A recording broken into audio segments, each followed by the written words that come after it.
I remember I woke up that morning and I just knew that this isn't right. I'd gone to work that day and I knew something was up. They took a look and they immediately said, "This isn't good.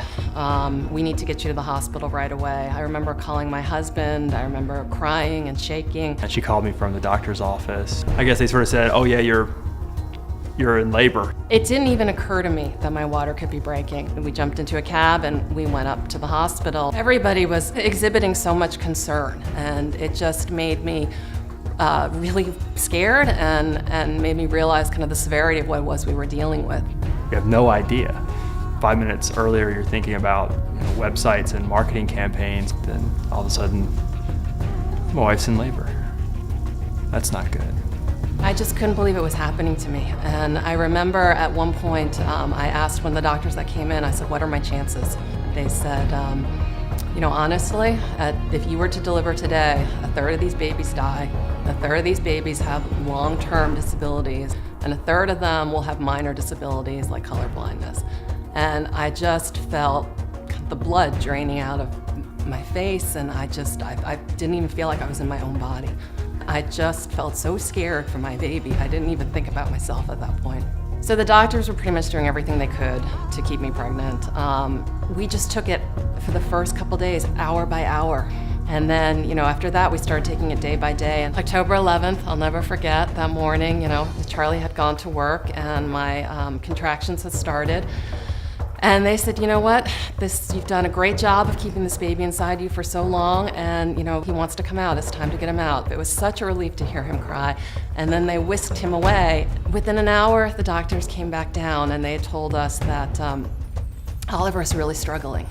He had blown a hole in both of his lungs. They were very concerned, and it was really apparent. I remember Charlie kept going up there to try and see Oliver. He came back down and he just had tears streaming down his face. And he said, "Our poor baby, our poor little boy." I remember a nurse said to me, "You're gonna have to take this day by day.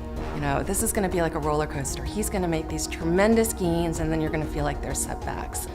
For the first week he was on the ventilator, I couldn't even hold him. I stood by his bed and I would sing to him and whisper to him and somehow hope that I was helping.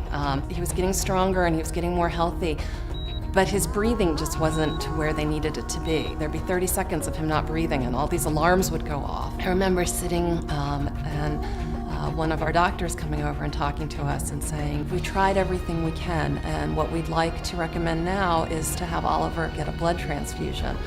Blood is this kind of almost miraculous fluid that really, makes a dramatic change in these little kids. And so we said, "Okay, absolutely." And I just remember watching, thinking to myself, what a fantastic gift this is. You can only think about children needing new blood.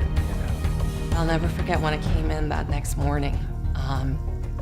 His coloring was dramatically different. Beautiful roses in his cheeks, and he was breathing much stronger. This was 2 days before Thanksgiving. They were really hoping that we could get our child home for Thanksgiving and have a holiday at home as a family together for the first time. So we called that next morning and they said, "We have fantastic news. Oliver passed his sleep test. You're going home today."